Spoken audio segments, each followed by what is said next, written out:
bọ́jọ́ bá pẹ́ títí ọjọ́ àpín o bọ́nà bá jìnnà jìnnà àdópin o àti sáré àdópin aré àmàtìjìyà àdópin ìyà o àti sunsun àti kan ògiri ó má ti gbẹ̀yìn kọ́ lọ́tẹ̀ ìmọ̀ o bẹ́ẹ̀ ni o.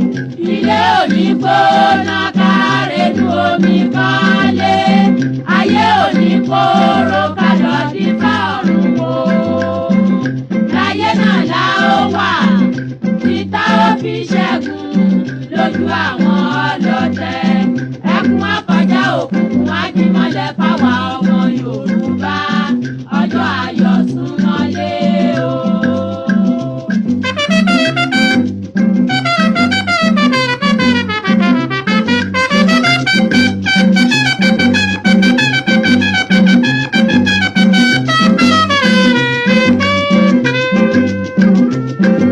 Di láéláé pọ́n gbá ó mà di láéláé pọ́n gbá Yorùbá ò ní dọ̀bálẹ̀ ẹ̀fẹ́ nìkan ó di gbẹ̀yìn kọ́ lọ́tẹ̀ ìmọ̀ o.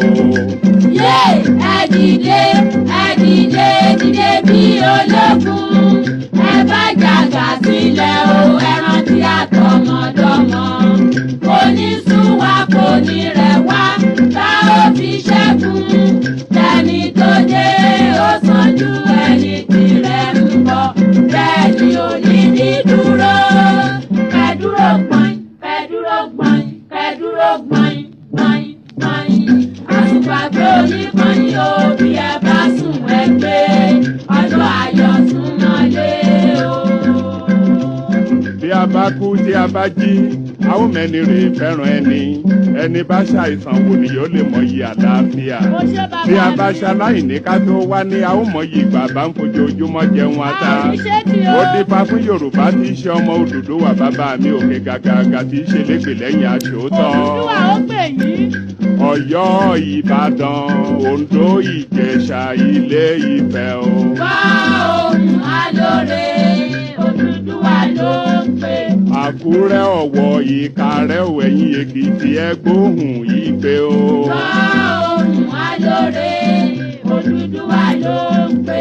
Ìbàràpá Ilé Ẹ̀gbádò Ẹ̀yìn Ọ̀ṣun ẹ gbóhùn Ìgbé o. wá ohùn alóore Odùduwà ló ń pè. Ẹ̀yin Ìjẹ̀bú ọmọ Àlárẹ̀ ẹ̀yin Ẹ̀gbá ọmọ Lísàbí. wá ohùn alóore Odùduwà ló ń pè o ẹ̀yin ọmọ Yorùbá ọjọ́ ayọ̀ súnmọ́lé o.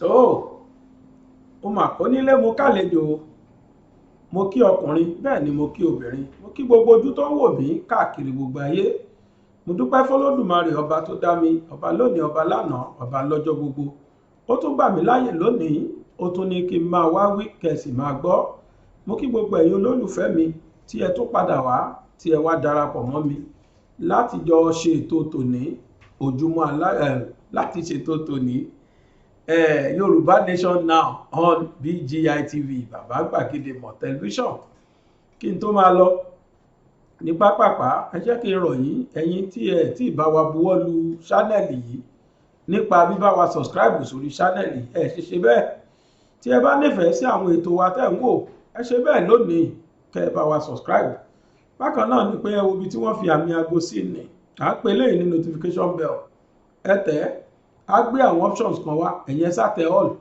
ẹ bá ti tẹ̀ ẹ ti darapọ̀ mọ́ wa finally bákan náà ni pé gbogbo ìgbà tí ètò bá ń gun orí channel wa ìwá ìbá ṣe tèmi ìbá ṣe tàwọn ẹlòmíì wọ́n á máa wá fún yín ní notification pé nínú BGI TV wọ́n tún ti ṣe ètò míì síbẹ̀ o eléyìí tá à ń pè ní notification ẹ gbìyànjú kẹ́ ṣe bẹ́ẹ̀ lónìí bákan náà ní pẹ́yìn tẹ́ ń wò wá látòrí Facebook ẹ ṣá lọ sí Gbàgede Mọ̀ with Aláwìyé Báyọ̀ ibẹ̀ ní péèjì wa ẹ̀yin tẹ́ wà lórí Instagram bákan náà ẹ lọ sí Gbàgede Mọ̀ _22 ibi ìbàyìí la wà ẹ gbìyànjú kẹ́ darapọ̀ mọ́ wa ẹ jẹ́ kájọ gbọ́kọ̀ yìí sórí agbami kájọ túkọ̀ tòní ó sì dá mi lójú pé èbúté ayọ̀ náà lájà sí lágbára Olódùmarè ó yá o ẹ wá kan fìdílé tàbí kẹ́ fìdílé nǹkan kẹ́ ẹ jájọ gbádùn ètò tòní. Lánàá òde yìí ó ní àwọn àjọ kan tí ìjọba tí ó gbé dìde láti máa ṣe ìwádìí lórí EndSARS kí ni tó ṣẹlẹ̀ ní October 20, 2020. Pípa tí wọ́n ní wọ́n pa àwọn èèyàn, pàápàá jùlọ arábìnrin kan tí wọ́n ń pè ní DJ Swish. DJ Swish yìí ló pariwo fáráyé wípé wọ́n máa pa oríṣiríṣi láàrin àwọn, nítorí pé nígbà náà tá bá gbàgbé wọ́n ń ṣèwọ́de wọ́ọ́rọ́wọ́ lórí wípé ẹ fòpin sí àwọn SARS, ìyẹn nípa àwọn ọlọ́pàá tí wọ́n ń gbógun ti ìwà jàǹdùkú, ṣùgbọ́n tó jẹ́ pé wọn gbógun ti jàǹdùkú mọ́, àwọn ẹni ẹlẹ́ni, àwọn ọmọ ọlọ́mọ aráàlú dẹ̀ ni wọ́n gbógun tì nígbà náà. Wọ́n á pa ìtóhùn wọn, wọ́n á ṣètóhùn wọn léṣe, àìmọye ẹ̀mí ló tọwọ́ wọn bọ́. Ó láwọn ọmọ Nàìjíríà wá fi kóra jọ pé ó ti tó o, má fòkùnmí dáná. Ìjọ kan báyìí náà ni à ń ṣòfin ẹ̀, tẹ́ bá gbàgbé, ìyẹn ní ọdún tó kọjá. Ìbẹ̀rẹ̀ wàhálà gan ni mo fẹ́ sọ pé ìbẹ̀rẹ̀ wàhálà rí ní Nàìjíríà, torí pé láti ìgbà náà ìlú yóò rọgbọdì sí i. Àṣé kékeré la rí, àṣé màrìwò lásán la rí, àṣé eégún ńlá ṣì ń bọ̀ lẹ́yìn ìgbàlẹ̀ kó tó wá di pé tọdún yìí gan wá fòkèlè. Lánàá òde yìí ni àwọn àjọ tí wọ́n gbé dìde yìí, àwọn ikọ̀ tí wọ́n gbé dìde pé kí wọ́n máa ṣèwádìí lórí tó ṣẹlẹ̀ ní Lẹ́kí ní ọjọ́ yìí, kí wọ́n máa ṣèwádìí kí ló ṣẹlẹ̀ gan. Ṣé DJ Swish pariwo pé wọ́n pa àwọn èèyàn lára àwọn, lẹ́sẹ̀kẹsẹ̀ dẹ̀ ni àwọn ológun ni wọ́n ti ń wá àwọn òkú àwọn èèyàn iná ti gbé wọn sínú mọ́tò tó ti gbé wọn sá lọ. Ṣùgbọ́n o, mínísítà fún ètò ògbòde, ìyẹn ni pé Minister for Information Lai Mohammed, ó jáde ẹjọ́ náà, ó ló kùrọ̀ olórí òkùrọ̀ pátápátá, ó ní DJ Swish o. Ó ní kò ṣe dúró torí gbàrà tí nǹkan yìí ti ṣẹlẹ̀ tán tilẹ̀ mọ́, DJ Swish ó gbé sá lọ sílùú òyìnbó ni ó sá lọ, kò sì tí padà wọ Nàìjíríà dòní. Wọ́n wá sọ pé ó ní olè ni, ẹ̀rọ ló kùrọ̀ ni, pé gbà tó jẹ́ kó mọ̀ pé irọ́ tó ń pa, òótọ́ ọ̀rọ̀ ni irọ́ tó ń pa náà ló ṣe sá lọ. Ìyẹn Lai Mohammed ló sọ bẹ́ẹ̀ gbà náà. Ṣé Yorùbá ní tí irọ́ bá lọ ní 20 ọdún, wọ́n ní jọ́kọ̀ báyìí péré ní òdodo bá. Dájúdájú àwọn ẹni yìí ti ń ṣe tó ṣe nílé Ìgbòho, wọ́n ti ń ṣe bẹ́ẹ̀ bọ̀ tipẹ́tipẹ́ táwọn èèyàn fura. Irú tó ṣe nílé Ìgbòho náà ni wọ́n lọ ṣe ní Lẹ́kí lọ́dún náà, ní ọdún tó kọjá yẹn. Torí pé gbàrà tí wọ́n pa àwọn tí wọ́n pa tán, lẹ́sẹ̀kẹsẹ̀ ni wọ́n ti kókù wọn. Ní tó tún wá yani lẹ́nu ni pé nígbà tí ilẹ̀ ó fi mọ́, báǹjọ̀nú ni wọ́n kó lọ bẹ̀ ní o, báwọn èèyàn ni wọ́n kó lọ bẹ̀ ní o, wọ́n sì nu gbogbo ẹ̀jẹ̀ tó wà nílẹ̀ yẹn, wọ́n nù tán pátá kílẹ̀ tó mọ́. Débi pé ńgbà tílẹ̀ máa mọ́, tí àwọn akọ̀ròyìn tí wọ́n máa fi débẹ̀, táwọn èèyàn máa fi débẹ̀, wọn ò bókú ẹ̀wọ̀n sì bẹ́jẹ̀ kọ̀ọ̀kan lẹ̀lẹ̀, yàtọ̀ fáwọn ọ̀tá àbọ̀ kọ̀ọ̀kan tí wọ́n rí he nílẹ̀ẹ́lẹ̀. Eléyìí ló fà á tí ọ̀gbẹ́ni Lai Mohammed fi jáde pé òpùrọ́ ní DJ Swish, ó ti mọ táwọn ṣe, ó ti mọ táwọn ṣe pamọ́. Ó wá ní òpùrọ́ ní DJ Swish, ó nítorí ẹ̀ gbogbo ọ̀rọ̀ tó pa yẹn òkú dà, tó bá sọ pé wọ́n pààyàn bákan náà ni pé ń bolẹ̀ jẹ́ wà, kódà ó sọ òyìnbó kan. Ó ní the massacre of Lekki will be the worst massacre so far, because it is a massacre without blood and without dead bodies. Ó ní pípààyàn tí wọ́n náà pààyàn nílùú Lẹ́kí ní tógèètì Lẹ́kí, ó lóun ní ìpààyàn tó burú jù o. Ó nítorí pé irọ́ tó tóbi ni wọ́n pa nínú ẹ̀. Ó nítorí ìpààyàn tí ò sí ẹ̀jẹ̀ tí ò sì sí òkú lẹ̀ ni. Torí ẹ̀ ló ṣe jẹ́ pé ìpààyàn tí a lọ fọwọ́wọ́ ní phantom killings ló pè é.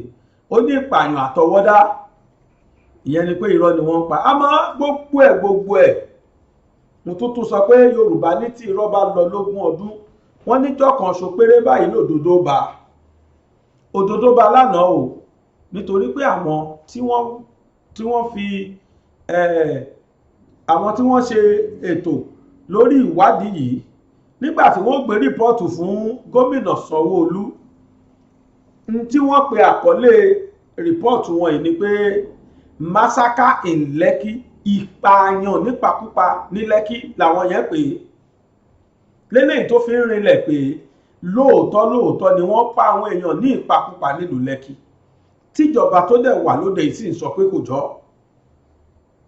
ṣùgbọ́n fúnra wọn náà ni wọ́n fọwọ́ ara wọn yan àwọn tí wọ́n yàn pé kí wọ́n máa ṣèwádìí yìí wọ́n ṣèwádìí tán àṣírí padà tú àwọn yóò fi gbàkànbọ̀ kan nú wọn ò fẹjọ́ ṣègbè odindi ọdún kan gbáko ni wọ́n fi ṣèwádìí yìí kódà lẹ́yìn tí wọ́n submit rìpọ́ọ̀tù yìí tán a rí àwọn àjọ kan tí wọ́n ń pè lẹ́sẹ̀kẹsẹ̀ wípé ìwọ Buhari yá lọ sáàkì Lai Muhammed lẹ́sẹ̀kẹsẹ̀ lọ gbapò lọ́wọ́ ẹ̀ torí pé kì í ṣe èèyàn tó gbọ́dọ̀ máa bá wa gbé lùlù òpùrọ̀ láyé àtọ̀run tí wọ́n pè bẹ́ẹ̀ ni láti àná náà láti mọ kí ni Lai Muhammed fẹ́ sọ o torí mi ò tí ì gbọ́rọ̀ kankan lẹ́nu ẹ̀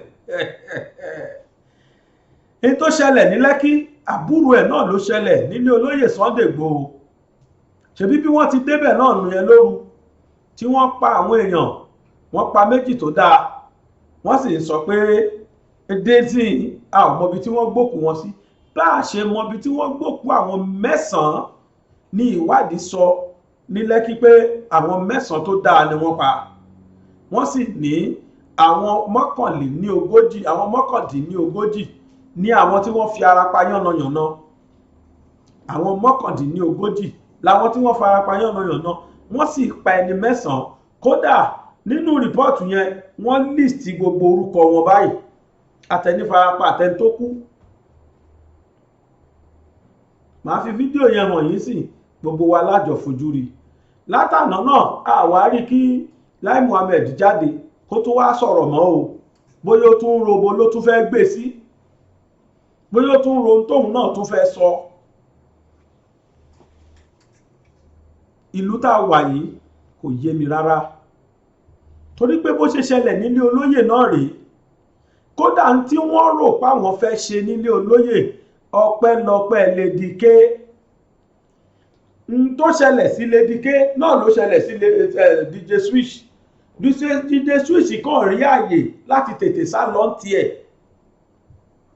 torí bílẹ̀ ṣe mọ́ gba báyìí ó sá kúrò Nàìjíríà ni kọ́ tó láwọn lajú ó ti kúrò Nàìjíríà tán ó ti gbà lóyìnbó lọ kò wọ Nàìjíríà ìmọ̀ látijọ́ náà kò fẹsẹ̀ tẹ Nàìjíríà ìmọ̀ bóyá DSS náà ìbá ti gbé bóyá òun tiẹ̀ ní ìbá kọ́kọ́ lọ máa ṣọ̀rẹ́ pẹ̀lú wọn ní ọgbà DSS kó tó di pé wọ́n gbé àwọn Lady K àtàwọn 11 tó kù sínú bẹ̀. ẹ̀ṣẹ̀ tí DJ Switch ṣẹ̀ ni pé gbàrà tí nǹkan yẹn ṣẹlẹ̀ ìyẹn sáré wọ inú Instagram page ẹ̀ ó dẹ̀ ń ṣó gbogbo nǹkan yẹn fún gbogbo ayé gbogbo àwọn tí wọ́n ti ṣe olórí rí káàkiri àgbáyé ni máa yẹn hashtag ìyẹn ni pé ló ń connect fídíò yẹn mọ́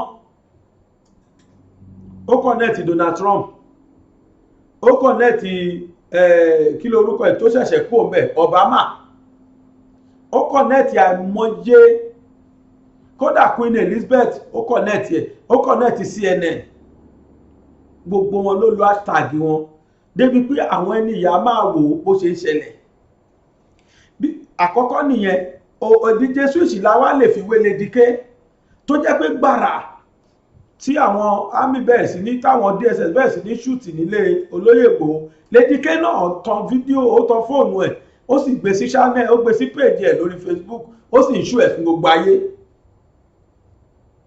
ibẹ̀ nírú àwa ìtí kọ́kọ́ gbọ́ ó ń ṣú ẹ̀ fún gbogbo ayé kí wọ́n máa wò ó eléyìí ló dá DSS lọ́wọ́ kọ́ láì kò jẹ́ bẹ́ẹ̀ ni ní tí wọ́n fẹ́ ṣe nílé Ìgbòho ni pé wọ́n fẹ́ lọ bẹ̀ kí wọ́n pa gbogbo àwọn èèyàn tó wà ń bẹ̀rùn nídàkẹ́jẹ́ kí wọ́n dẹ̀ rọra kú òun bẹ̀ kí wọ́n máa wá kẹ́dùn níjọ́ kejì pé àwọn òmẹ́ tó ṣe léyìí o wíárà sàwọn ni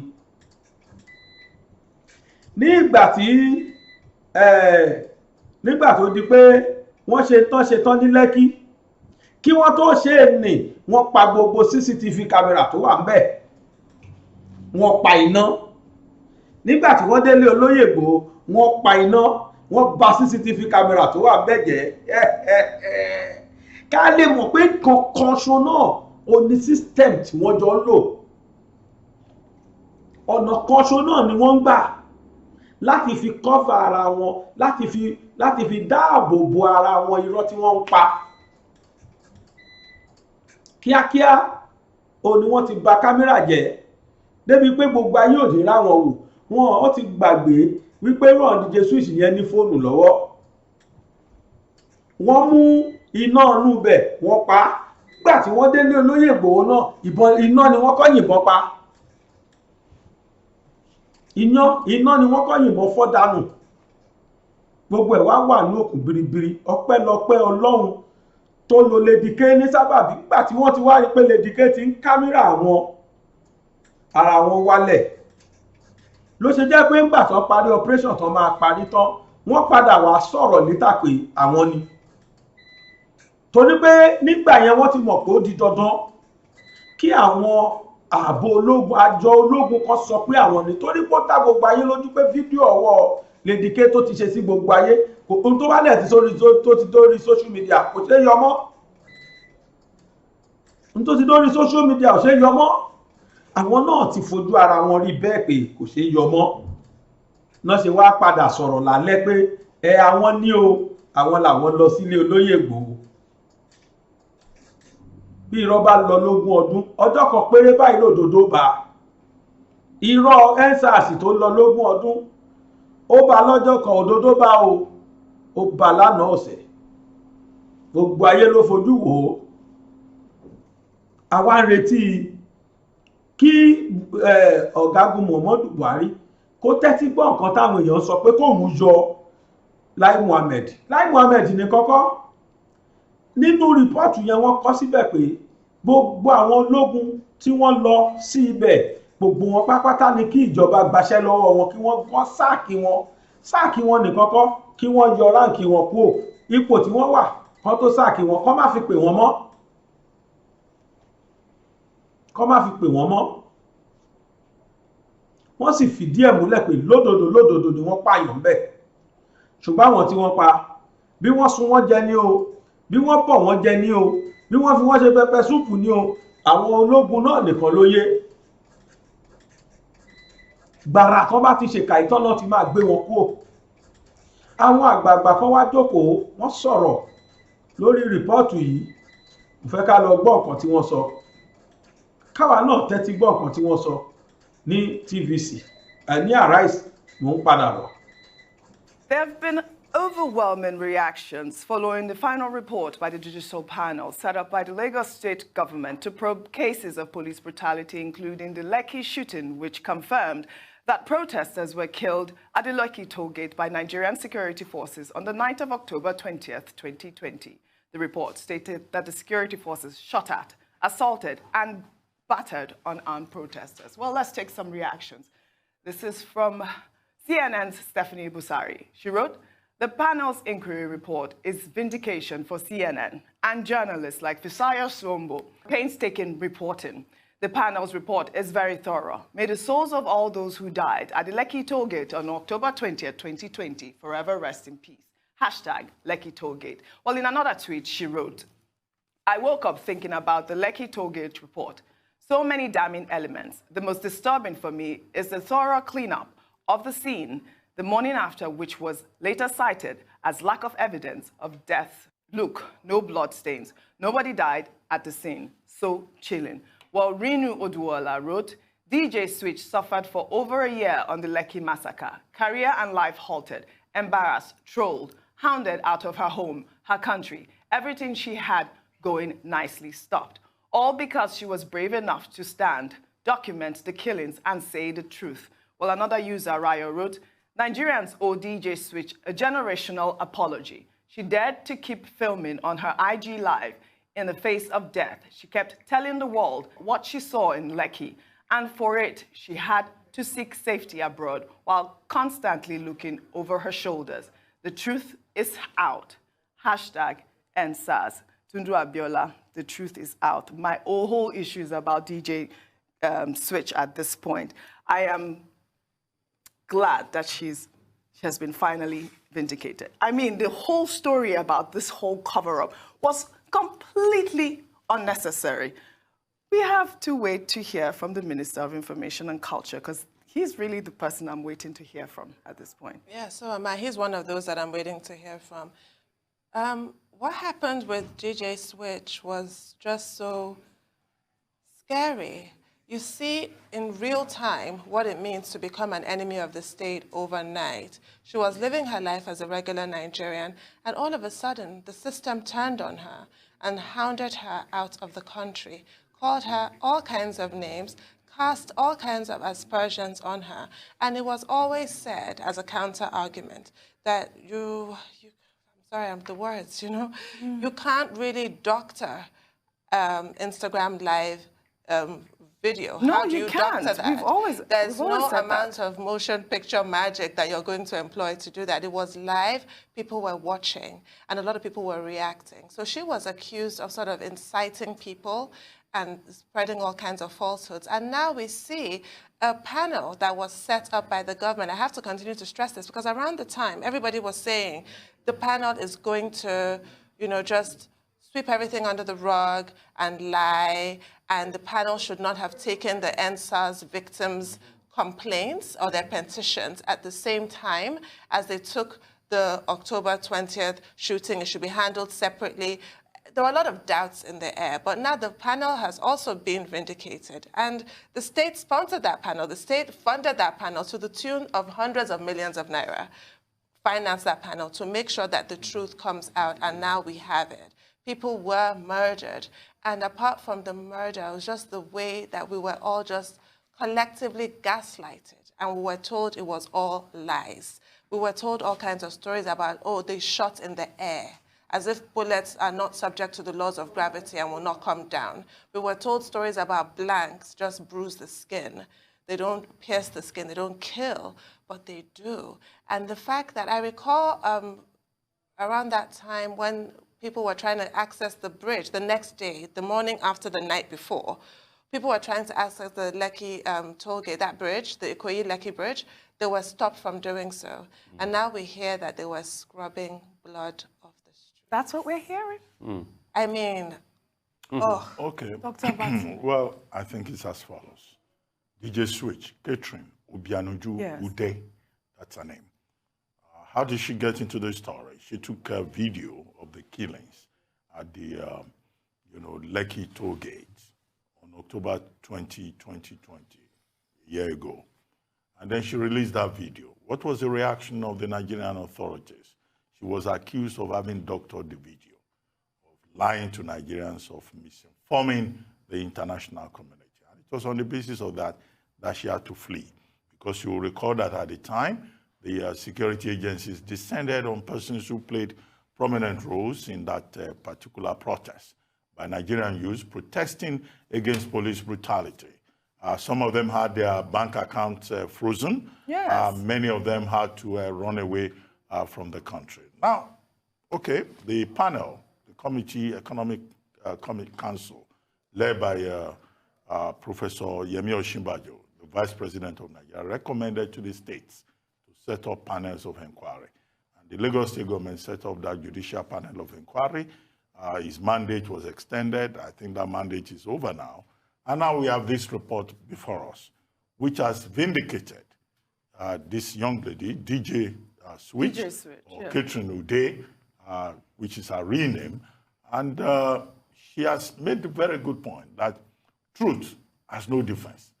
What is true is true. So the people who have the X on their faces are the people who lied to the Nigerian people. It's not Catherine Ude alone who has been vindicated. The international media has also been vindicated. You recall that CNN, BBC did their own footages. Arise News also reported. And we were called criminals, right? Or how did Mr. Peterside put it? Partners in we were in crime. fined. So both the media, were fined. both the media And upbraided. and the entire civil society, have been vindicated in this regard. And it's not only DJ Switch who has reacted. I saw a piece by Kingsley Moghalu, former deputy governor of the central bank, former presidential candidate, who is saying that, look, this has implications under within the province of both international law and national laws. Because what we're dealing with here is a confirmation by a judicial panel of inquiry that there was mass murder, that there was assassination, simplicity, and that people use official uniform to tell lies to the same taxpayers who pay their salaries. Now, this is the problem, you know. So, and he's saying that the buck stops at the desk of the president of Nigeria, President Muhammadu Buhari. It's not enough to just make recommendations, to submit a report. There must be accountability, Kingsley Moghalu argues. And I agree with them. Those who have committed, you know, offenses against the Nigerian people, knowing that death is final, those who were killed, those who were shot, they've suffered so many damages. Lagos State government has had to pay over 400 million. Okay, what happens? This is one report, in other words, that should not be swept under the carpet. That's Kingsley Moghalu's message. Others like Frank Edoho and Rinu Uduala and other activists, they've also reacted. And I think that this is very embarrassing for the Nigerian government to be shown up as a government that lies to its own people. You further expand the scope of alienation between government and the people. You also make it very difficult for the people to trust government. I hope that other states will also be as transparent and as accountable as the Lagos State government and bring forward their reports. And in that regard, we would like to commend the Lagos State government for seeing this process, you know, to a logical conclusion. But what are the next steps? Very well said, Dr. Abati. Rufai. So it is obvious that it was a Lekki massacre. Let's not deceive ourselves. Sad thing, you can equate this to Tiananmen Square massacre that happened in China. A massacre where the state killed its own people. It is on ground. The report has put it out there. The report specifically indicted the Maroko police station in all of this. And the DPO said that was where the police officers went to finish them up. The report went further to say how the military blocked access so that ambulances will not come in. And the disaster was much. The report even specified how the Lagos State, maybe Environmental Sanitation or something agency, was scrubbing blood of Nigerians, young people, the future of this country. The same people they called diamonds on the 1st of October, 19 days before. The report was scrubbing their blood of Nigeria. We will not forget what happened in Lekki. The Nigerian flag was blooded that day. Yes. The report went further to give recommendation. It said they should put a memorial at the toll gate. They should do that quickly, please. I know they still have to write their own white paper out, but they must do that. All those names, I don't know if they are going to put up a plaque there. These are matters of Nigerian democracy. All the people that died there. And all the people that have not been found. The report also says all those that have cases that have been put in jail as a result of this protest, they should be released. There are still some people in jail. I don't know why Romosele's case is still going on. I think Yemi Adamu was talking about the fact that we have well over 100 cases all over the country. They should remove those people from jail because it's obvious they did nothing wrong. The report also says that they should try as much as possible to restore confidence between the youth and the government. Yes. What can they do to do that? Because if you don't do that, the youth are still angry. Most importantly, the report talked about a public apology. We must apologize. But we should ask questions. Questions that will stop this from happening again. What next? Are heads going to roll? Heads people must roll. Heads must roll. Must roll. Because you can't kill people, murder people in cold blood. Yes. They were carrying the national flag and singing the national anthem. And you shot them with the national bullets. They paid their national taxpayers' money from. And all they did was to protest in this same democracy that other people died for. Nigeria is a day of national mourning. Absolutely. We need to introspect. I'm waiting on government for reaction. They should react. Look at all those names. They should react. Just they should look give at us all a reaction. those names. Well, may their souls rest in peace. We'll take another These story. are matters of democracy. ilẹ̀kẹ̀ pọ̀ ń gbó kí Ṣàngó tó yan kele láàyò ọ̀pọ̀ igi ní bẹ ní gbó ká tó fi gé ọmọ gbẹ́gbẹ̀dù ilé ìwé Calvary tí ń bẹ ní Arépo ọ̀gá ni kọ́ń láwùjọ òkúta mọ́gbà kákọ́ ọmọ ní ìmọ̀ ẹ̀kọ́ ìwé tó yanrantí tí ò lábùlà àní tẹ̀gàn ní ẹ̀ iléèwé Calvary ní ẹjẹ́ àgbẹ̀ fún o yàrá ìkówèésí tó kún fọ́fọ́ fún ojúlówó ìwé yàrá àṣedọ́rawò tó ní àwọn irinṣẹ́ ìgbàlódé tí ìmọ̀ ìjìnlẹ̀ bíbá yàrá ìkàwé tí ń pe ọmọ wá kà mí dánwò ń lóbi ìyá ọ̀kẹ́rẹ́ àyè ìgbaniwọlé ń bẹ sí àwọn yàrá ìkàwé bíi ìwé ń derí àbá òṣòfò nursery primary girama kékeré tòun girama àgbà ìjọba lù ló ń tẹ̀ gbà Calvary Group of Schools ń bẹ ní 125 Calvary Avenue Pipeline Arepo ìjọba ìbí Ọbáfẹ́mi Owódé ìpínlẹ̀ Ògùn ìkànnì ìbánidọ́rẹ̀ẹ́ wọn rèé o @School Calvary tàbí ìkànnì tọrọ yín léka wọn www.calvarygroupofschools.com ẹ̀rọ ìbánisọ̀rọ̀ tẹ́lẹ̀ kàn sí rèé 08164335641 tàbí 07039884475 Calvary Group of Schools, trust in God.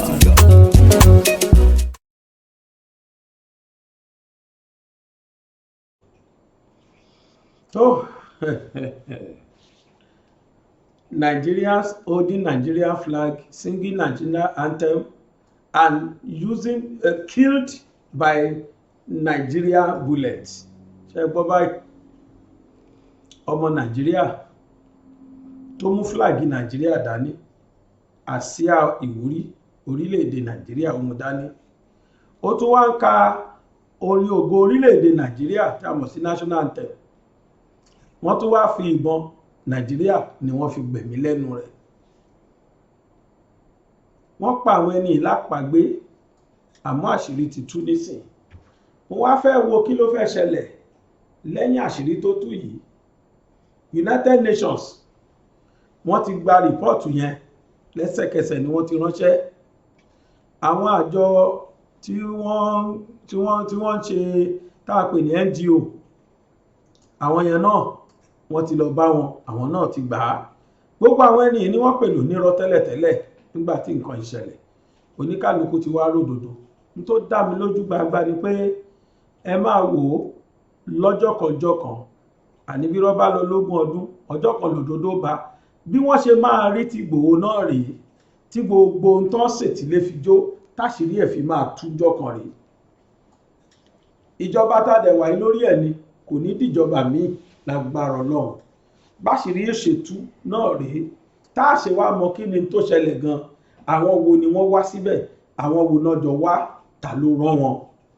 Lóòótọ́ o kò bó àwọn tó sì rán wọn wá ò sọ̀rọ̀ páwọn kọ́ kódà DSS tó wá bẹ́ẹ̀ láwọn kọ́ àmọ́ àwọn àṣírí kan sì wà tó pamọ́ sí inú ilé Ìgbòho tí wọ́n wá gbogbo ẹ̀ láṣírí yẹn lọ́lọ́run sì máa padà tú bó ṣe tú ti EndSARS lágbára Ọlọ́run.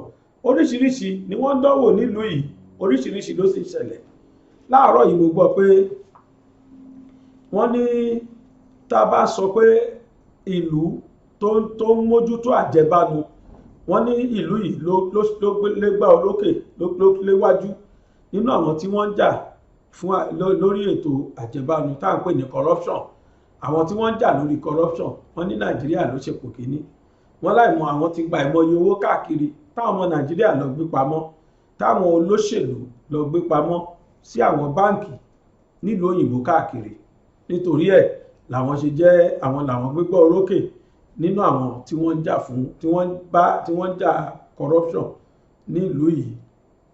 Bọ̀tí kọ́kọ́ ní mo kàn fẹ́ kó yé wa àwọn owó tí wọ́n ń gbà ìgbóná kó sí àwọn owó tó ń gbà kí ni wọ́n fi ṣe.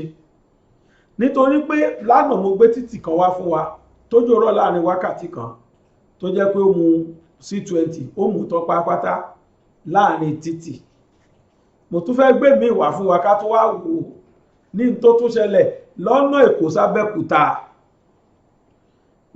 sábẹ́kúta àwọn èèyàn ní gbénú ìlú yìí o àwọn èèyàn ní gbénú bẹ̀ kò sí nǹkan tí wọ́n ṣe sí bẹ́ẹ̀ Nàìjíríà ló lówó lọ́wọ́ jù Nàìjíríà ló gbégbá orókè àwa la ṣe gbá la ṣàwo àfi tá a bá bẹ̀rẹ̀ sí ní ná owó tán pa lù wá ká máa ná fúnra wa kò sì lè ṣeé ṣe àfi tá a bá gba Yorùbá nation láì ṣe pé a ti gba Yorùbá nation tó ń ṣẹlẹ̀ yìí náà ni ó máa ṣẹlẹ̀ lọ.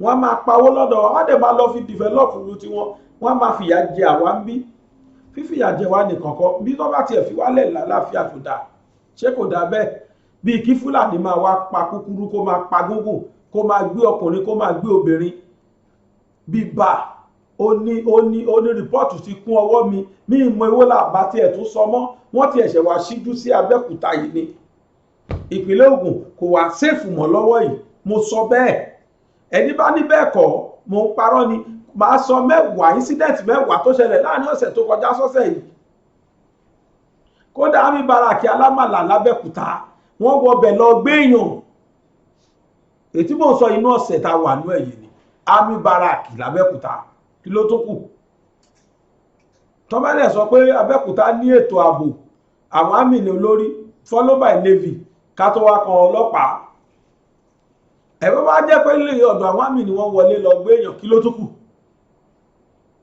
ẹ wo ìyà tí wọ́n fi ń jẹ aráàlú ẹ wo títì tí aráàlú ń lò òjò ló rọ̀ ló sí àwọn èèyàn mọ́ ọ̀nà báyìí kí ló jẹ́ gádà ti gé dànù títí ò ṣe é rìn ẹ wo ìyà táwọn èèyàn ń jẹ mò ń bọ̀.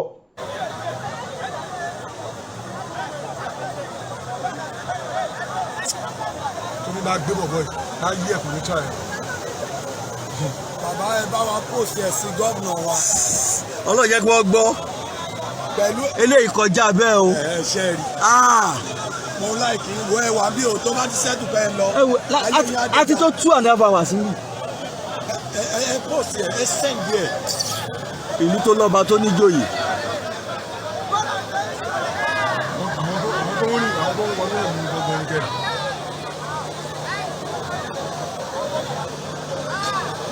Hello? A ti wà ní omi Mogo Junction láti bí over 2 hours. Ìyẹ́láwà. Yọ̀ yíyọ̀ kọ́, omi yóò jẹ́ ká lọ. Omi yóò jẹ́ ká lọ. Ọlọ́run bí ká rẹ́gbẹ́ kan sáà bí ṣiṣẹ́. Omi yóò jẹ́ lọ. Olúwa sọ wa. Mo béèrè 29,500. Mo dẹ̀ pè. Ìgbà yẹn gan ni mo pè. Ìgbà yẹn ni mo pè. Mo pè ń tẹ̀mí. Èmi ṣáà ti kó mẹ́sàn. Ìgbà mi wà lọ́wọ́ mi.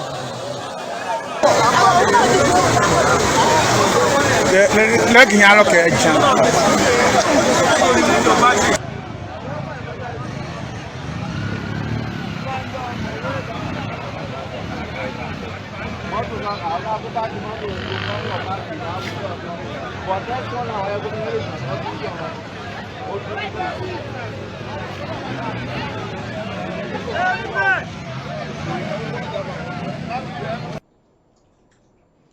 ẹ̀rí ìlú tó rí ọ tó nọba tó níjòyè ẹ̀rí bí ìlú ṣe rí àárín títì lẹ́wọ̀ yẹn tí gbogbo èèyàn ń gbà ó àwọn ẹni tẹ́ rí yẹn lọ tán jáde lọ ẹni lọ bí iṣẹ́ ẹni lọ sọ́jà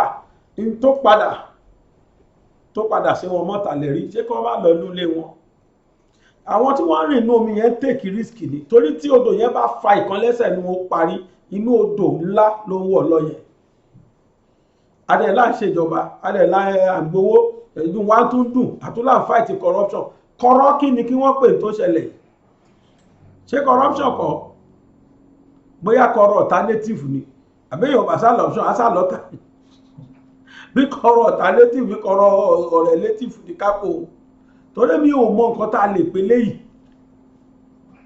lánàá níjọ́ Monday yìí mo gbà pé wọ́n ṣe pọ̀nà ẹ lọ́nà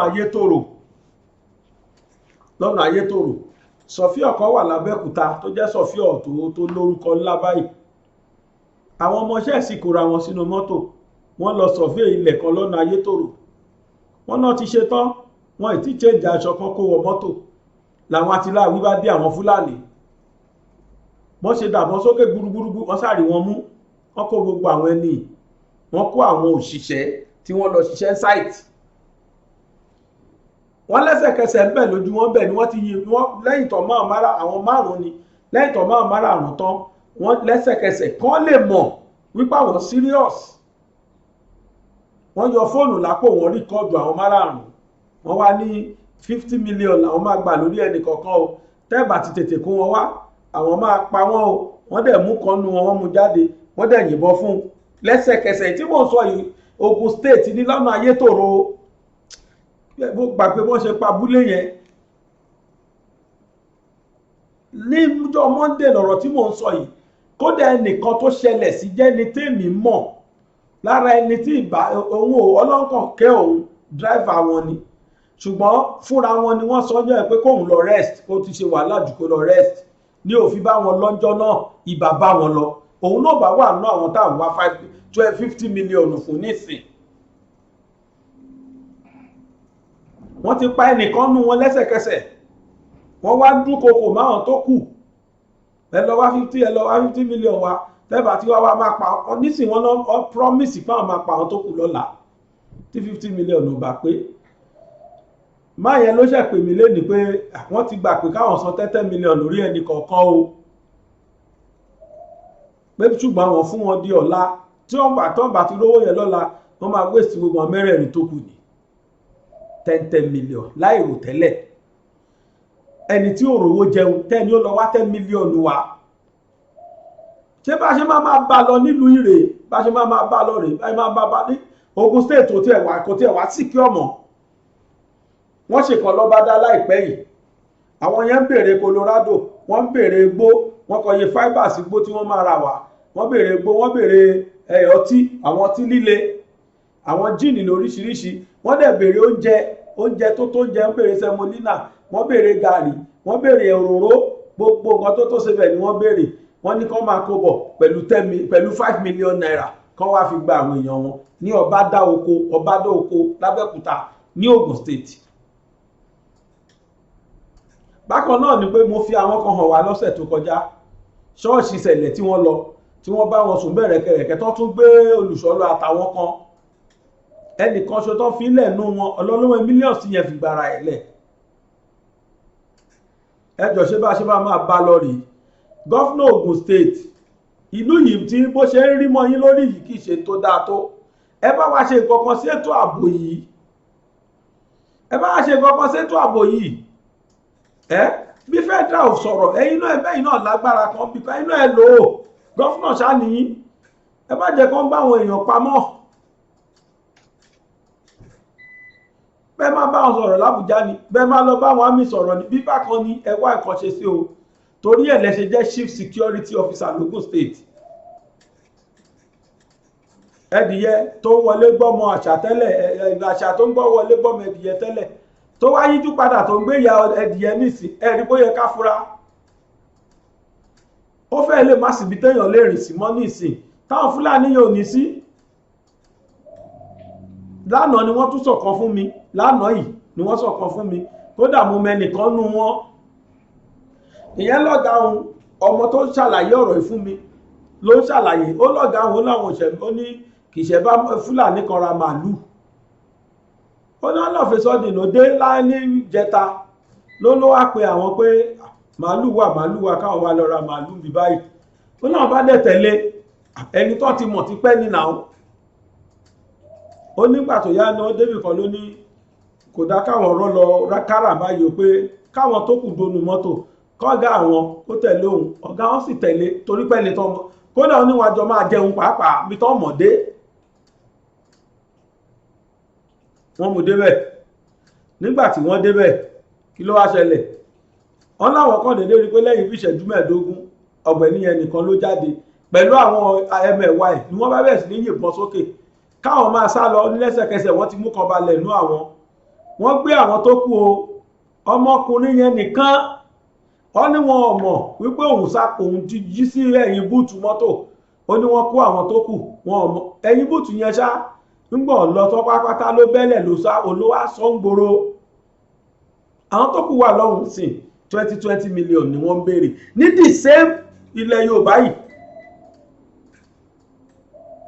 ṣé kó máa lọ báyìí ni àwọn ọ̀jọ̀gbọ́n kan jókòó lórí ọ̀rọ̀ flood lórí ọ̀rọ̀ omi tó gba gbogbo ìlú yẹn wọ́n jókòó lórí ọ̀rọ̀ yẹn pé eléyìí ò ṣe é gbọ́ kò ṣe é rí ojú tíyàn lẹ́ẹ̀kan sí ẹ jẹ́ ká gbọ́ kan táwọn ẹni yẹn sọ. A video that captured a major flooding along the Lagos-Abeokuta Expressway over the weekend has gone viral. The flooding, which was reportedly caused by a clogged canal, according to the National Emergency Management Agency, damaged over 25 vehicles. Let's take a look.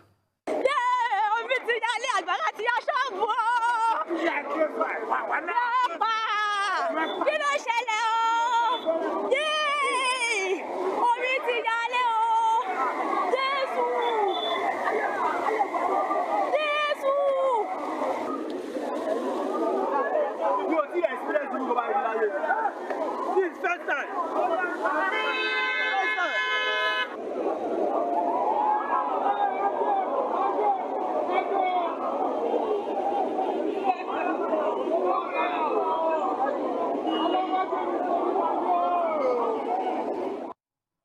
Those are Nigerians being rescued there. We're lucky that there's been no reported case of casualty. I believe there was one about a motorcycle that was taken away. We're still waiting for that report. But this is so appalling.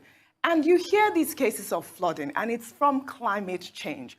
This is from incompetency. I mean, how can this happen? Have you ever seen this before? Tundu Abiola. I mean, the histrionics of the woman in the video, I completely share them. I mean, what is this?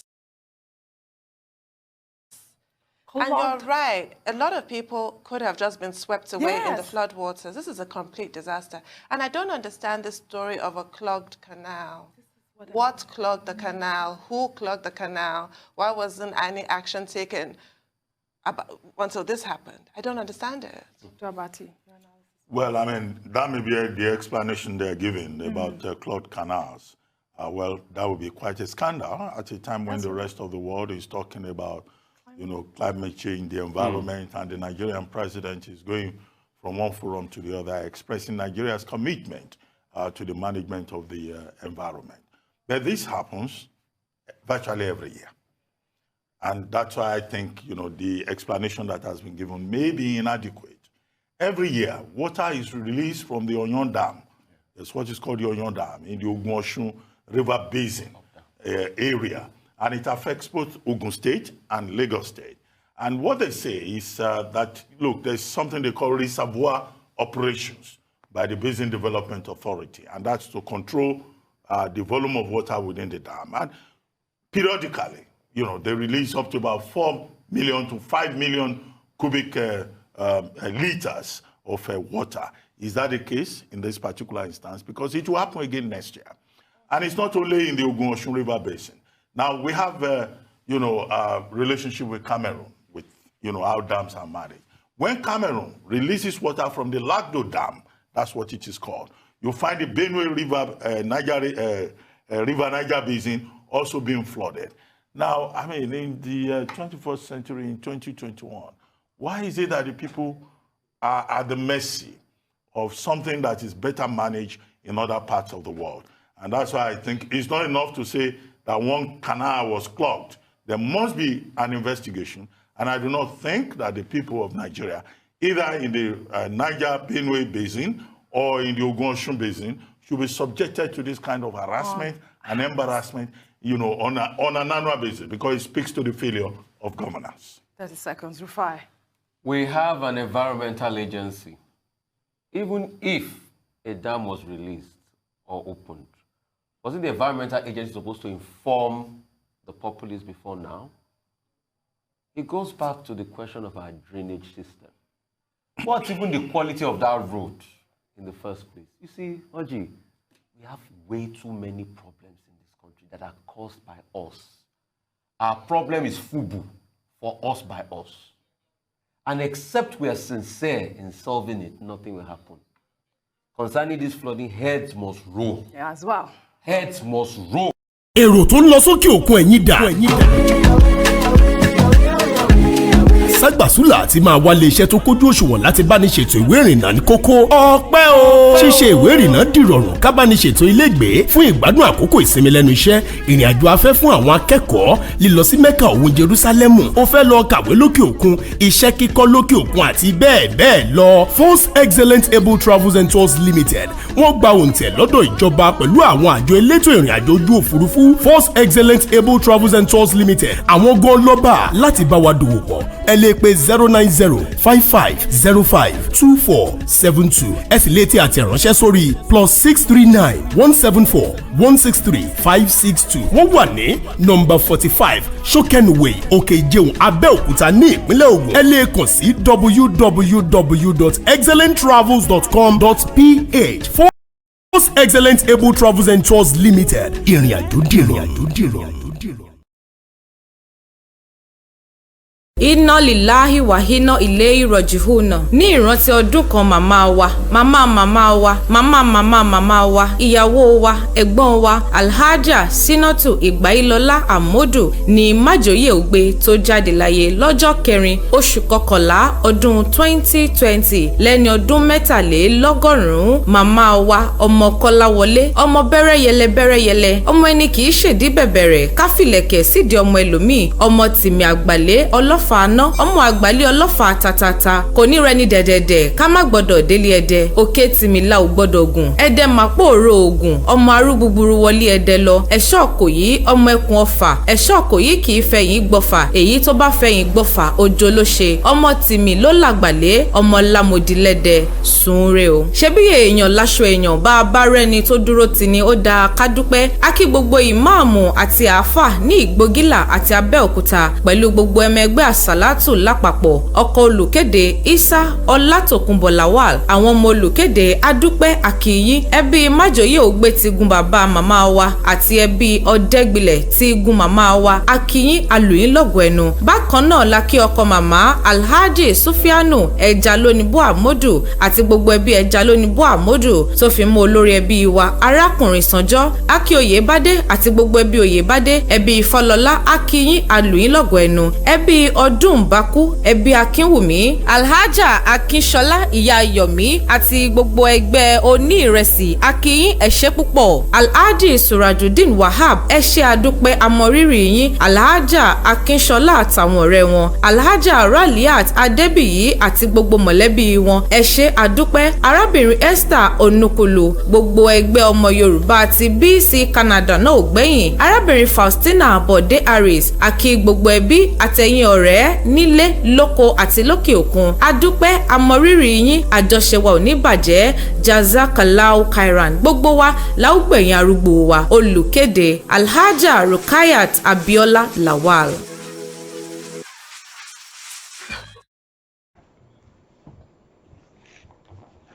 Ọlọ́run ó jẹ́ kí gbogbo wa gbẹ̀yìn arúgbó wa. Ìkéde tẹ́ gbọ́ tọ̀nì ni tó wá láti ẹnu Alhaja Rukayat Abiola Lawal. Àwọn ni wọ́n kéde ni wọ́n fi àsìkò yìí dúpẹ́ fún gbogbo àwọn tí wọ́n bá wọn ṣe ayẹyẹ ìrántí ọdún kan tìyá wọn tó jáde láyé.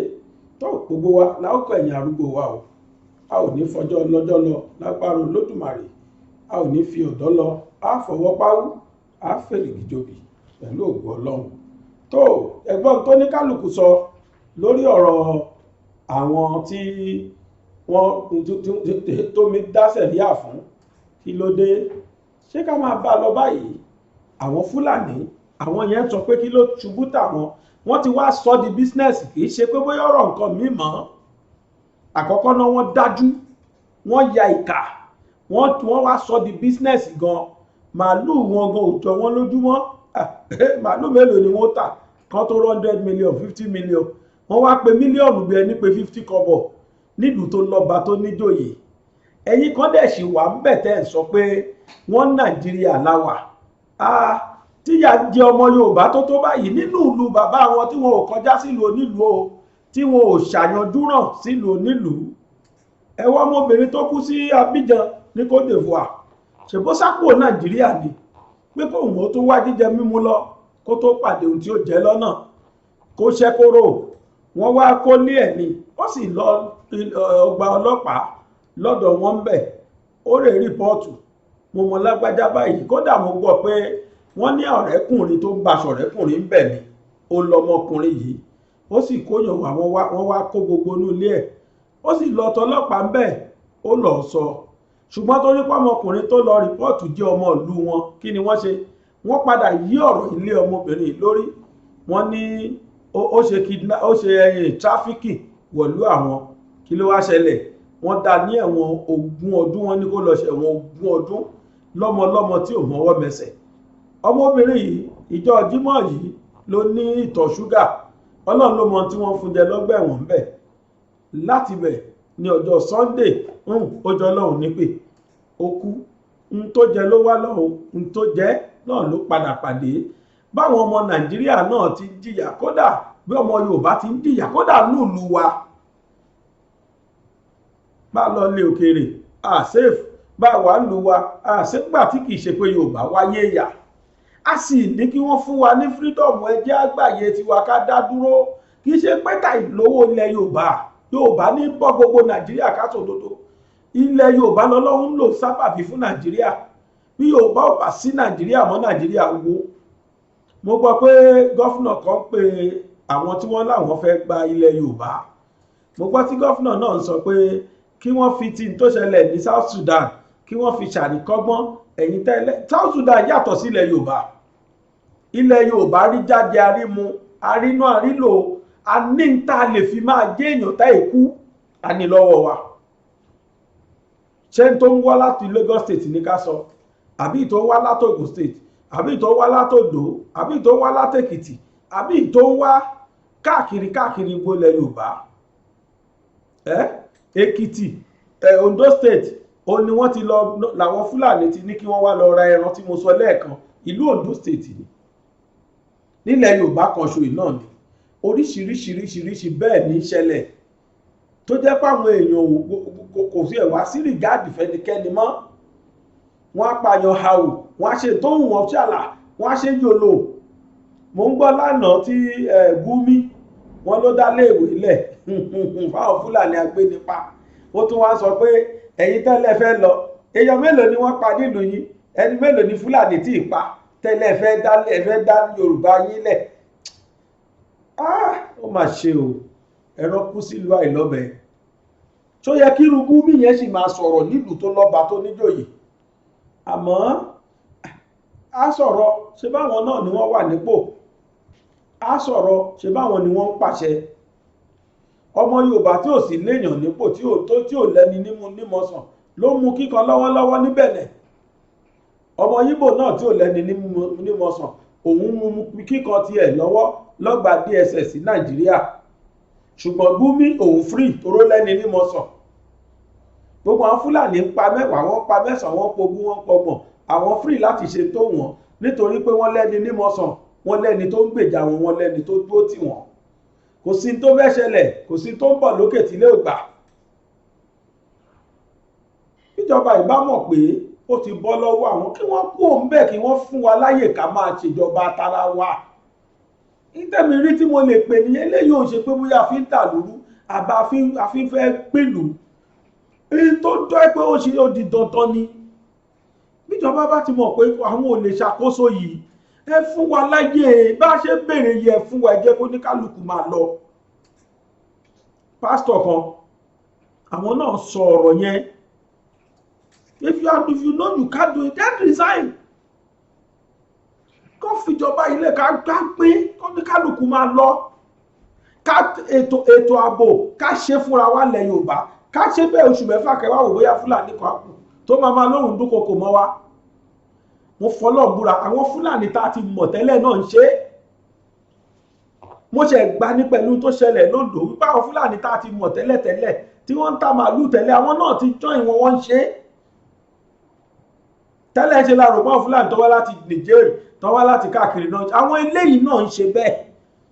Ṣe bẹ́ẹ̀ gbọ́ nǹkan tó ṣẹlẹ̀ lóńdó yẹn, ọmọ yẹn ní àwọn ti ra màálù lọ́wọ́ ẹ̀ tipẹ́tipẹ́, ọ̀gá wọn ti jọ wà tipẹ́, kódà wọn àjọ máa jẹun gbà mí, which means wọ́n ti mọ́ra wọn. Òun náà wá lọ pa àwọn ẹgbẹ́, wá pè wọ́n pé kí wọ́n lọ ra màálù ń kára, wọ́n wá fẹ́ débẹ̀ tán, oníkàwọn kan dúró bọ́pọ̀ gàbọ́ ṣe kankan ni, ẹ wá kó àwọn tó kù, ó tán. Dọ́ọ̀ la fẹ́ bọ́nú ẹ̀. Tá a bá tètè sọ tó yẹ ká sọ nísìnyí, tá a bá fọ́jú inú sí, tòde fẹ́ fọ́nà àríran wò. Ẹgbọ́n kan tí pásítọ̀ ìsọ̀ ń bọ̀. Country. Is it by force to rule? If you can't you resign?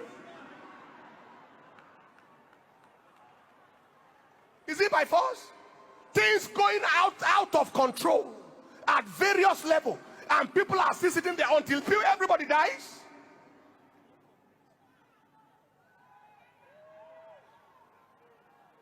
The time has come where they say enough is enough. John Maxwell said everything rises and falls on leadership. Yes, sir. We can't, it's not even time to blame who is the kidnappers or the bandits. Where are the people in authority that can make kidnap to end under 7 days if they want it? Under 24 hours. There are kidnap cells everywhere in the bush. We have modern navigation technology to locate everywhere they are under 24 hours. Everywhere they are can be located by satellite. And then the people they kidnap pass through roadblocks. And people are sitting and priding themselves. I am chief this and chief that. Useless chief nothing.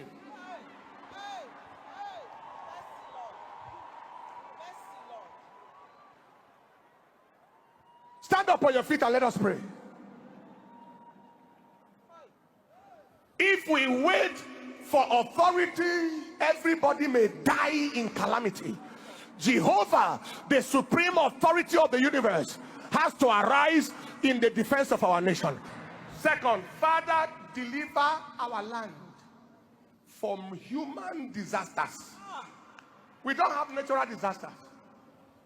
You hear in some places earthquake, you hear this in Nigeria, we don't. The only disaster we have is leadership disaster. Disastrous leadership.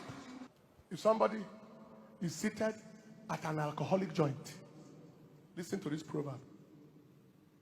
It's either he is a drunkard, or he is interested in drinking, or he doesn't mind drinking. If somebody is watching and blood is flowing, it's either he is a killer, or he is a sponsor of killer, or he is excited at the killing.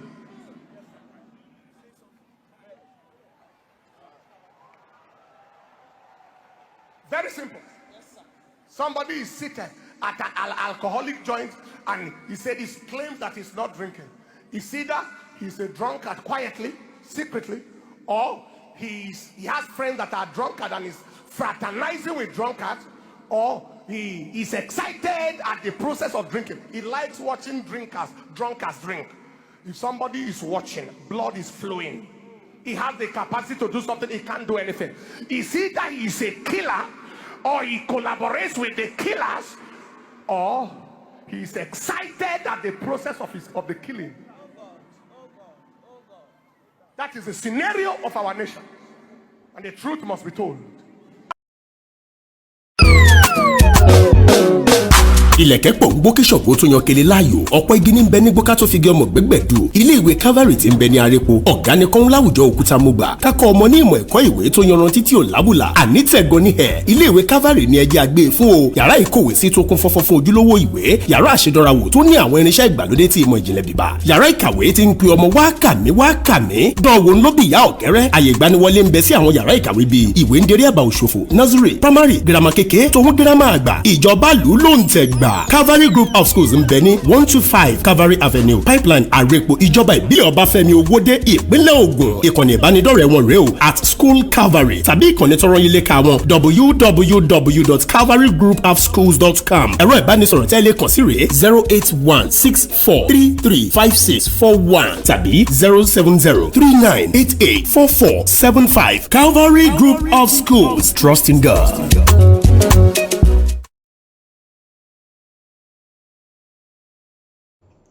ẹ mú ọmọ yín lọ sí Calvary kẹ́sì rí pé Calvary náà ni ó jẹ tiẹ̀ yóò ṣe àṣeyọrí ni gbogbo wa la ṣàṣeyọrí àwọn ọmọ wa ó ṣàṣeyọrí o tó ní ìjọ sátidé la lọ sí ìlú Ìbàdàn gbogbo ẹ̀yin tí ẹ dáwó fún ìyá Maria gbogbo yín ni mo dúpẹ́ lọ́wọ́ ẹ o mo fi àsìkò yìí dúpẹ́ gan mo ti sọ̀rọ̀ yìí kọjá amẹ́nìkan tún pè mí pé nígbà tí mo sọ ọ̀rọ̀ yẹn ọ̀rọ̀ Awíkóńkó àti Jambele tó jà lọ́wọ́ gbà náà jẹ́ káwọn èèyàn wo fídíò yẹn pé kí n tún sọ tó mo wá tó fẹ́ tún sọ ò wípé gbogbo ẹ̀yin tí ẹ bá wa dá owó fún ìyá Maria. Gbogbo yín ni mo dúpẹ́ lọ́wọ́ ẹ̀ gidi gan.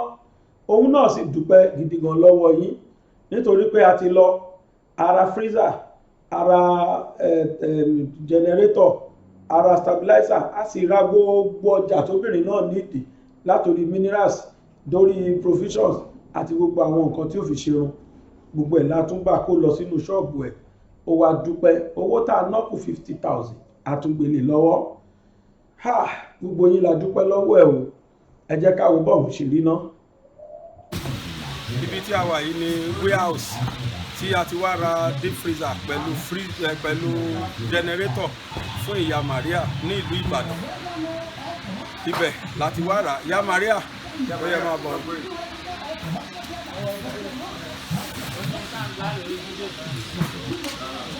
Ìyá Maria náà mo lọ pè wọ́n ní kí n tó ra nǹkan kan rárá tí wọ́n fojú ara wọn rí wọ́n dẹ̀ wá fọwọ́ ara wọn mú tí a bá fẹ́. A ti wà ń bẹ̀ báyà wà nílé àwùjọ.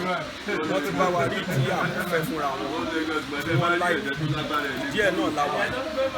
Lẹ́yìn freezer ó kù generator tí a fẹ́ rà ẹ máa bá. tó eléyìí tí wọ́n ṣù sí rèé tí wọ́n sọ pé ohun àwọn ti ara ẹ wá bá wa já ẹ wá bá wa ṣe káwọ ẹ bá wa tẹ́sítì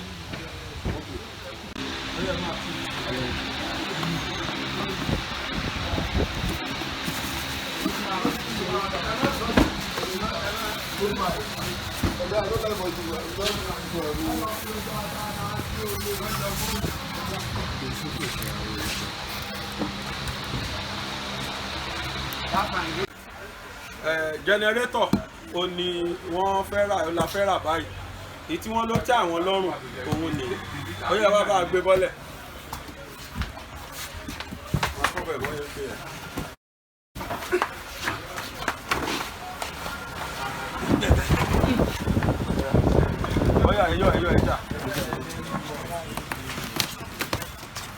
ẹ máa test ẹ fún wa o. agbára lọ́wọ́ lọ àtàdé kòkòrò yìí ìmọ̀ ìlú láti dáná ti dáwọ́ ni.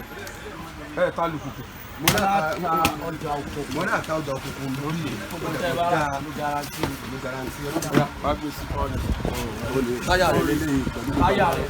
ẹ máa bá wa assemble lẹ o. ilé ìgbẹ́jẹ́ ó gbé sísà mẹ́rin completely. irú ẹ̀ làwa náà ń lò lọ.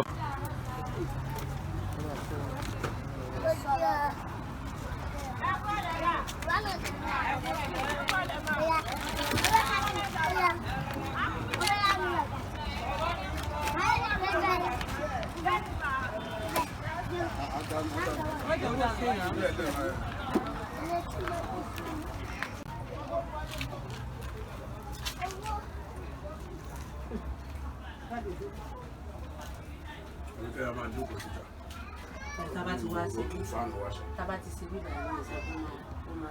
decent.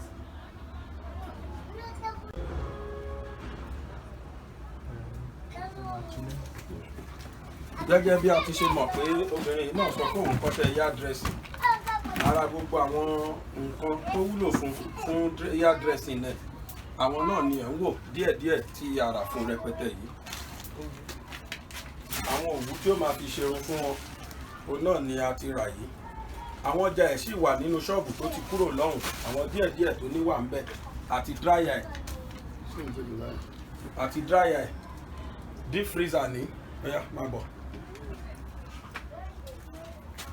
deep freezer ní bákan náà generator tí ó máa lò sí rèé a tún bá wọn ra stabilizer èyí tó lè gbé deep freezer yìí a bá wọn rà standing fan tá a rà sí rèé pé kí wọ́n lè máa fi gba atẹ́gùn níbí báyìí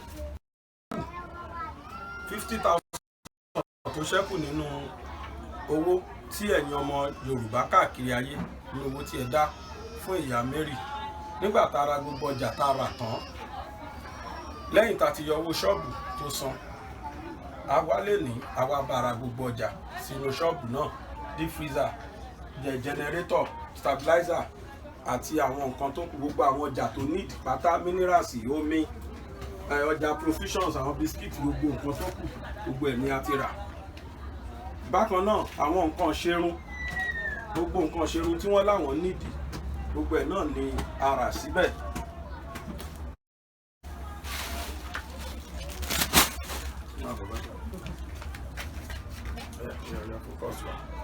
kí n tó wá kù nísìn ni owó tó ṣẹ́kù ká hand over ẹ̀ fún wọn torí pé kì í ṣe owó tèmi, owó tiwọn ni. wọ́n dẹ̀ tún máa fàsìkò ìdúpẹ́ lọ́wọ́ gbogbo ẹ̀yin ọmọ Yorùbá káàkiri ayé. Ìyá Mary, nínú owó tí àwọn ọmọ Yorùbá gbogbo ayé, gbogbo Yorùbá tó wà káàkiri ayé, Nàìjíríà, Amẹ́ríkà, àtòkè òkun káàkiri, owó tí wọ́n dá fún yín ìhun náà la ná débi tá a ná dé yìí. 50,000 tó ṣẹ́kù òun rèé, wọ́n ní ká kó fún yín. wọ́n á fẹ́ kẹ́ ẹ sọ̀rọ̀ sókè, kẹ́ ẹ fàsìkò ìdúpẹ́ lọ́wọ́ gbogbo àwọn ọmọ Yorùbá tó wà káàkiri ayé tí wọ́n ṣàánú yín tó báyìí. bóyá ní pápápá dúpẹ́ lọ́wọ́ ẹ̀yin ọmọ Nàìjíríà, súnmọ́ wọn, dúpẹ́ lọ́wọ́ ẹ̀yin ọmọ gbogbo Nàìjíríà, ẹ sọ̀rọ̀ sókè, dúpẹ́ lọ́wọ́ ọmọ gbogbo Nàìjíríà, ọmọ Yorùbá, ọmọ Yorùbá gbogbo àgbáńlá ayé, láti London, láti ìlú Ìbàdàn, tẹ̀sí nínú gbogbo láti Amẹ́ríkà, láti London, láti Germany, láti Canada, láti Áfíríkà, láti Nàìjíríà, láti káàkiri gbogbo ayé. ẹ̀yin náà mọ ara láàánú, ọ̀nà ìdímọ̀ ní o, ẹ̀ ní sọmọ́nù, ẹ̀ ní sọkọnù, ẹ̀ ní sọmọ́nù, aya yín ò ní sọnù, ẹ̀ mọ ara àánú gbà ó, agbára Ọlọ́run. tó bó ti rí náà ni gbogbo wa ti gbọ́ yìí o. Ìyá Mary, ìlérí tí ẹ̀yin ọmọ Yorùbá ṣe fún òun náà ni ẹ ti mú lè ríṣẹ lónìí tá a ti wá ṣe gbogbo ohun tó yẹ ká ṣe fún wọn yìí. a sì fàsìkò yìí dúpẹ́ lórúkọ gbogbo bàbá gbàgede ìmọ̀kùlù BGI TV. a dúpẹ́ lọ́wọ́ gbogbo ẹ̀yin ọmọ Yorùbá káàkiri ayé jákèjádò orílẹ̀-èdè Nàìjíríà àti káàkiri gbogbo ayé tí ẹ gbìyànjú látara kò sí tẹ́ ẹ tún mú jáde tẹ́ ẹ fún Ìyá Mary. a dúpẹ́ lọ́wọ́ yín o. Ìyá Mary ń fi àsìkò yìí dúpẹ́ lọ́wọ́ yín pé ẹ ṣé gan-an, ẹ ṣé o. ẹ̀yin náà irú ò ní tọ́ sí yín, wọn ò ní tọrọ owó àánú fún yín o, wọn ò ní tọrọ fọ́mọ yín, wọn ò ní tọrọ fọ́kọ yín. ayé ò wà ní bọ́ bàtà sí ẹnu ọ̀nà ẹnìkọ̀ọ̀kan wa lágbára Ọlọ́run. ihun tóbìnrin sì fẹ́ ṣe sí pọ̀, owó tá a fún yìí àti fún mo dẹ̀ ti sọ fún pé tó bá tó o kó jẹ́ kí n gbọ́, torí pé mo rí pé ṣẹ́ṣì pọ̀ ní ṣọ́ọ̀bù tó wá gbà yìí, ó sì ní ìdíkẹ́ pẹ́ẹ̀tì bí kó ránú 50,000 yẹn tó bá tó. bákan náà ni pé wọ́n máa bá ṣe partition síta, wọ́n máa ṣe nẹ́ẹ̀tì sí débi pé tá a bá tún máa padà wá ibi ìbàyà hùwà rí rush ló fi ṣe pé nítorí kó ṣẹ̀ gbá ni kó tètè rush ká lè ra nǹkan tá a máa rà síbẹ̀ fún. òun náà ni ìwọ̀nba tá a sì ṣe tẹ́ rí yìí. ní agbára Ọlọ́run ọbẹ̀ lẹ́dàá á tún sì padà wá. Ìyá Mary, á wàá wo báwo lẹ ṣe náwó sí. mo wá fọlọ́run bẹ̀ yín, ṣe rí àwọn tí wọ́n fún yín ní owó yìí nínú òtútù lọ́pọ̀lọpọ̀ wọn wà o tí wọ́n ti ń ṣiṣẹ́ takuntakun. inú ẹ̀ ni wọ́n ti mú tí wọ́n fi ṣàánú yín. mo gbọ́ tàwa Nàìjíríà, àmọ́ àwọn tí wọ́n wà ń lu òyìnbó púpọ̀ nínú wọn ló jẹ́ pé iṣẹ́ wákàtí 15, iṣẹ́ wákàtí 12, iṣẹ́ wákàtí 20 lóníkálùkù ṣe tí wọ́n tún wá múnú owó ìfiṣàánú yín. ẹ ná owó ìdáadáa o. ṣe rá àwọn ọjà yìí, ẹ má fi kó ọ̀rẹ́ o, ẹ má jẹ́ kọ́rẹ́ ráàrin lọ́wọ́ yín tí ò ní san, ẹ má jẹ́ kọ́kùnrin wá kàn yín, mo rò pé yé yín. ẹ náwó ìdáadáa débi pé tá a bá máa padà wá, torí pàwọ̀ ò ní fi yín lẹ̀, á tún padà máa wá wò yín. nígbà tá a bá tún fi padà wá, inú wa dùn pé ẹ náwó ìdáadáa ní agbára Ọlọ́run. ẹ ṣé gan o. tó bàbá tí gbogbo wa rí ní inú tí wọ́n ń sunkún, tí wọ́n jẹ́ ẹ̀gbọ́n sí ọkọ Ìyá Mary, tí wọ́n ń sunkún jọ́ kìíní àná nínú fídíò. bàbá náà rèé o, ẹ̀gbọ́n ni wọ́n jẹ́ sí ọkọ Ìyá Mary. bàbá yìí ló jẹ́ ká mọ̀ kí ni nǹkan tó ṣẹlẹ̀ sí ọmọbìnrin yìí. bàbá yìí ló jẹ́ ká mọ̀, ló sì ké gbàjarè pé kí gbogbo ayé ó gbà wọ́n. ó yà bàbá yìí lẹ́nu lónìí nígbà tí wọ́n rí tú tí gbogbo ẹ̀yin ọmọ Yorùbá káàkiri ayé pa. wọ́n wá fẹ́ fi àsìkò yìí dúpẹ́ lọ́wọ́ gbogbo yín o. bàbá, bóun nínú yín ti dòtò, ẹ bá wa dúpẹ́ lọ́wọ́ gbogbo ọmọ Yorùbá káàkiri ayé. inú mi dùn gan lọ́pọ̀lọpọ̀. kẹ́ ẹ sọ orúkọ ara yín fún wọn. orúkọ mi ni Ìyá Mary.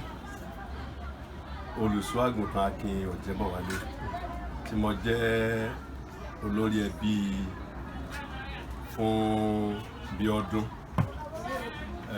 dọ́nà ìṣẹ̀lẹ̀ tó ṣẹlẹ̀ ó jẹ́ ìṣẹ̀lẹ̀ tó bá ní lẹ́nu jẹ́, ṣùgbọ́n nínú orí ọ̀fẹ́ Ọlọ́run, a dúpẹ́ lọ́wọ́ Ọlọ́run àti ẹ̀yin ọmọ Yorùbá káàkiri gbogbo àgbáyé tí Ọlọ́run ti mí sí ní ọ̀nà kan tàbí èkejì láti dìde ìrànlọ́wọ́ lórí títọ́jú ọmọbìnrin yìí àti ọmọ rẹ̀. tó yín ò ní gbẹ o àánú tó ju àánú lọ tí ayé ò lè ṣe ìwádìí rẹ̀ lórúkọ Olúwa yóò dìde fún gbogbo yín o bí ẹ ti kúrò nílé tí ẹ lọ sí ibẹ̀ yẹn gẹ́gẹ́ bí oko fún ìwá nǹkan àti ìkéré wálé lórúkọ Jésù olùgbàlà èrò ọkàn yín yóò bá ti Ọlọ́run mu àwọn Yorùbá tó wà Ọlọ́run Nàìjíríà yóò sì náà bá ràn wa yín dá sí lọ́wọ́ o. àti gbogbo àwọn ọmọ Nàìjíríà náà ọmọ Yorùbá tó wà Nàìjíríà àwọn tó wà ní ilẹ̀ wa ń bí ilẹ̀ Ìgbò ilẹ̀ Haúsá àti káàkiri ilẹ̀ adúláwọ̀ adúpẹ́ lọ́wọ́ yín àwọn tó wà ní South Africa àwọn tó wà ní Ghana àwọn tó wà ní Egypt àti bẹ́ẹ̀ bẹ́ẹ̀ lọ mo dúpẹ́ lọ́wọ́ yín lọ́pọ̀lọpọ̀ mo gbàdúrà fún gbogbo yín pé irú èyí kò ní dé bá yín o. tó oníyan ṣe ọlọ́kà ṣe gbogbo ẹ̀yin tí ẹ bá wa dá sí ọ̀rọ̀ ìyá Maria gbogbo yín náà la dúpẹ́ lọ́wọ́ ẹ o ẹ ṣeun gan àdúpẹ́ lọ́wọ́ yín Elédùmarè ọba òkè kò ní fi ẹ̀yin náà lẹ̀ kò sì ní gbàgbé yín o owó náà àkáǹtì tí à ń fi owó sí yìí mo ń sọ gbogbo ìgbà pé àkáǹtì NGO ni àìmọye lẹ́tà kí tìyá Maria tó tán ó ti tó 50 lọ́wọ́ mi mo sì sọ fún gbogbo wọn pé ẹ má wọrí náà ni a lè ṣetán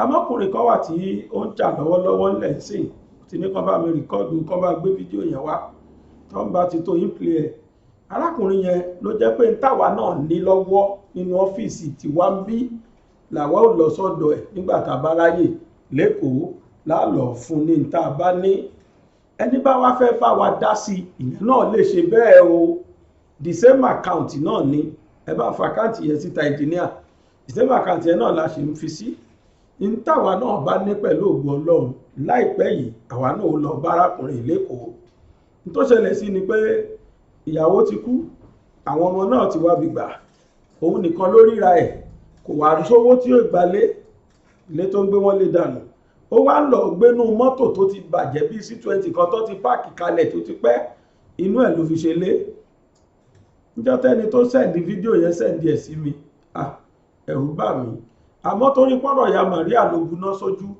mi ò ṣe nǹkan kan sí fídíò ọ̀gbọ́n tiẹ̀ ti dìlítì ẹjọ́ mo fásitì yìí pé alájà tó sẹ́ndì fídíò yẹn bá mi tó tún sẹ́ndì padà mo fẹ́ fi hàn ọmọ Nàìjíríà tẹ́ ẹ bá rí fídíò mi ẹ bá mi tó sẹ́ndì bàbá yìí wà nínú mọ́tò ibẹ̀ ní tí ń lò gbèsè ayé ń táwọn ará àdúgbò bá rí ni wọ́n fún jẹ ẹsẹ̀ tó wá bàjẹ́ ẹsẹ̀ tó ń dùn igi ńlá kan ló fi ń rìn mo rò pé wá ru ayé péjọ kan ló bá sọ kò mọ́pò náà o ló bá lóun fẹ́ pokùnso ó ti ṣe tán Ọlọ́run kàn sọ pé kò ní bá bẹ̀ lọ ni làwọn ará àdúgbò fi rí ni wọ́n fi sáré rọmú àwọn iléeṣẹ́ kan ni wọ́n lọ síbẹ̀ ni wọ́n sẹ́ndì fídíò yẹn sí mi ṣùgbọ́n lágbára Ọlọ́run mo promise ẹni yẹn pé tèmi náà bá ní lágbára lẹ́yìn ìyá Maria yìí ṣe fọ́mọkùnrin kódà kó ṣe 50,000 la rí lọ́dọ̀ tiwa náà àwọn ò lọ mú fún ẹnikẹ́ni tó bá tó wá lágbára tó náà fẹ́ bá wa dá sí i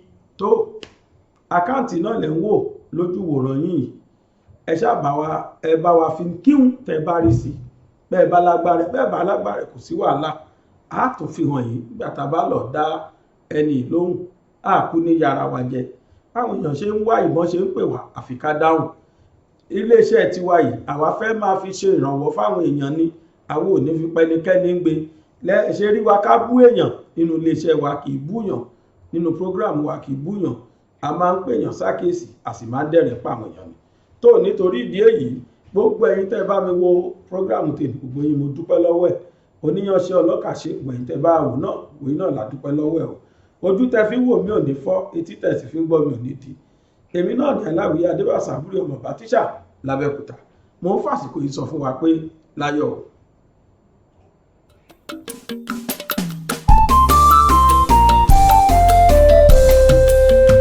BGI TV yìí mo fẹ́ máa wò ọ̀rọ̀ tó jẹ tí ń gbèsè mo fẹ́ gbọ́ ètò lóríṣiríṣi wọ́n wà lọ́lọ́kan òjọ̀kan ìròyìn tó kojú òṣùwọ̀n àtàwọn ọ̀rọ̀ àgbọ́ fi kọ́gbọ́n eré wọlé fún tẹ̀rù tọmọ tèwe tàgbà ẹ má fi para. BGI TV mo fẹ́ máa wò ọ̀rọ̀ tó jẹ tí ń gbèsè mo fẹ́ gbọ́ ètò lóríṣiríṣi wọ́n wà wà lọ́lọ́kan òjọ̀kan ìròyìn tó kojú òṣùwọ̀n àtàwọn ọ̀rọ̀ àgbọ́ fi kọ́gbọ́n eré wọlé fún tẹ̀rù tọmọ tèwe tàgbà ẹ má fi para àdànà kó kọjá mọ́rí nǹkan fèrè bàbá rìnrìn káwí parí BGI TV we are the pace setters. Bàbá Gbàgede ìmọ̀ tẹlifíṣọ̀n station tí dòde. Iléeṣẹ́ amóhùnmáwòrán tó mọ bó ṣe ń lọ tó ní ìròyìn kọ́ńbọ̀kì tó jẹ́ yàjóyàjó ìròyìn àti ìsọfúnni àtìgbàdégbà àwọn ètò tó ké pọ́pọ́ flẹ̀ má yí kúò ń bẹ̀ má gbé kúò ń bẹ̀ máa jẹ̀gbádùn ẹ̀ lọ BGI TV Bàbá Gbàgede ìmọ̀ TV èdè ọ̀kìn ló dirí ẹwà fákòkò o bí ọ̀kìn bá tú ìyẹ́ ẹ̀ díẹ̀ ẹwà rẹ̀ àkàlẹ̀ àkà oko ẹ kàn sí ẹ̀ka ìpolówó ọjà wa láti bá wa dòwò pọ̀ lórí +234 70 38 22 6160 fún àwọn tí ń bẹ lórílẹ̀‐èdè Nàìjíríà 070 38 22 6160 BGI TV Bàbá Gbàgede ìmọ̀ TV ọ̀gá ni kọ́ń láwùjọ òkúta. Bàbá Gbàgede ìmọ̀ tẹlifíṣọ̀n station tí dòde.